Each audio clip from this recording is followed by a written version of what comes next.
Según su forma, los huesos se pueden clasificar como largos, cortos, planos, irregulares y sesamoides. Los huesos cortos no tienen diáfisis definida y tienden a ser cúbicos, con su longitud, ancho y espesor aproximadamente iguales. En estos huesos tenemos especialmente en los huesos cortos las manos y los huesos de los pies.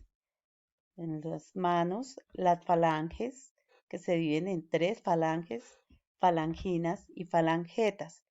El metatarso y los huesos del carpo, llamados huesos carpianos. En los pies, las falanges, los metatarsianos o metatarso y los del tarso o tarsianos. Estos huesos se consideran como ejemplo de huesos cortos.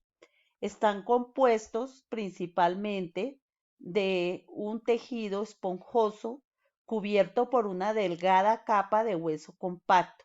Generalmente se encuentran a lo largo de todo el esqueleto en aquellas partes que tienen poco movimiento, pero que demandan gran fuerza, como la muñeca, el tobillo, la columna vertebral. Es decir, que las vértebras también se incluyen como huesos cortos.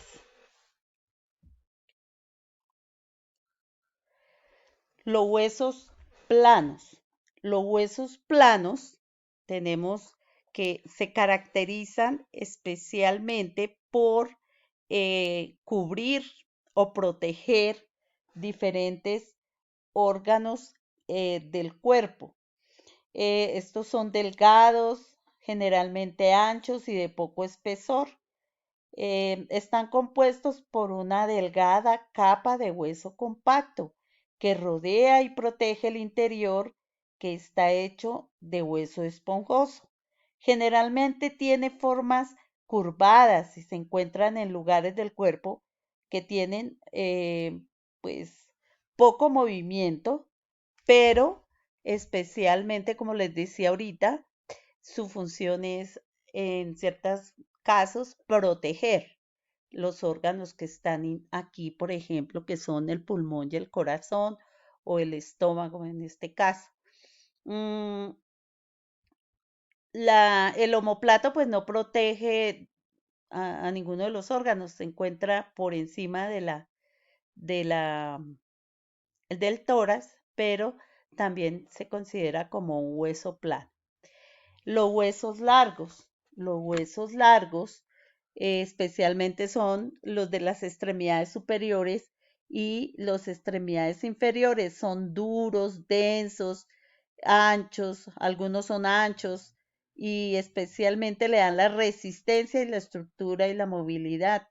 Presentan diáfisis, epífisis, o sea, ellos todos presentan diáfisis. Epífisis superior, epífisis inferior. Y tienen en su parte interna, tienen un canal por donde está la médula roja y la médula amarilla, que son sustancias que van a alimentar especialmente al hueso y son ricas en vasos sanguíneos. Las paredes de la diáfisis están hechas de hueso compacto y son más gruesas hacia la mitad del hueso, donde recibe especialmente la fuerza. O sea, como decíamos en la clase pasada, esta parte es la más dura del hueso y está hecha de tejido compacto. Sus epífisis tienen formas abultadas y especializadas para formar superficies articulares y permitir la adherencia de los músculos. Los huesos largos no son rectos, sino levemente curvados, los que aumenta su resistencia. El fémur, la tibia, el peroné son huesos que son los que más pues tienen pues dan la fortaleza especialmente para mantenernos de pie. Y en algunos libros consideran hasta los huesos de los pies. No, yo considero que los huesos de los pies sean huesos cortos, pues el tamaño y la forma es muy parecida en cuanto a que tienen una parte más compacta. Los huesos tienen como unos accidentes. Este se llama cabeza, troquíter, esta partecita de acá, que es donde se va a insertar el húmero. Todos estos reciben diferentes nombres: cabeza, cuello, epífisis superior. En esta el trocánter mayor, trocánter menor, la tróclea por detrás de esta parte, los cóndilos, la espina, el tobillo, aquí en esta parte se forman los tobillos. Bueno, tenemos los huesos sesamoideos que están colocados y generalmente se ubican como entre los tendones y ayudan a protegerlos y especialmente les da protección a los tendones. Y están generalmente ubicados como en las articulaciones, como en la unión de los huesos.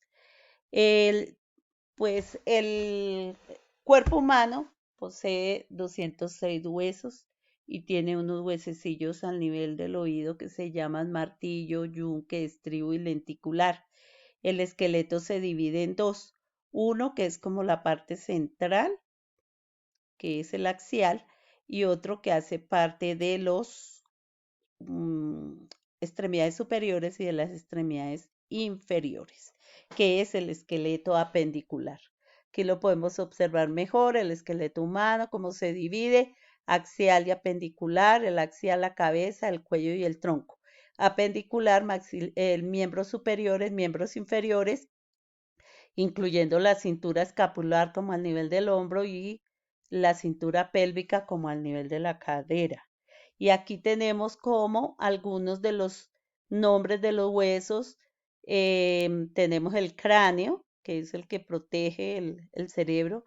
Este también se considera como hueso plano. Está el cráneo, maxilar superior, maxilar inferior, el esternón, con la cabeza, el manubrio y la apófisis sifoides. Están las vértebras, la cintura pélvica o pelvis, el fémur, la rótula, la tibia, el peroné y los huesos de tarso, metatarso y falanges, carpo, metacarpo y falanges, la escápula, que es el mismo omóplato. Este está sin nombres para que ustedes traten en su cuaderno de anotarlos y luego comparar con la anterior para ver si atinaron y si ya más o menos tienen conocimiento. Entonces espero que hagan el ejercicio y que se los aprendan para que en clase los podamos socializar.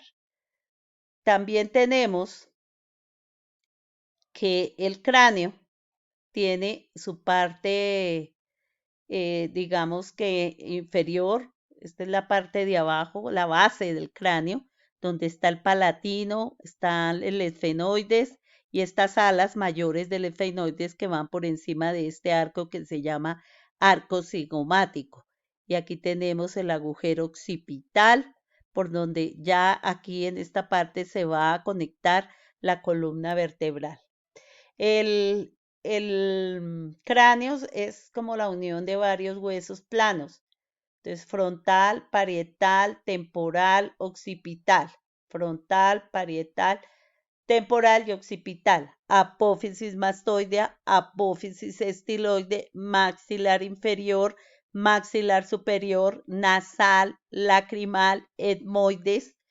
Y tenemos las alas mayores del esfenoides que les decía yo que alcanzan a salir a este lado, por debajo del arco cigomático. Este es el malar, que lo tenemos acá.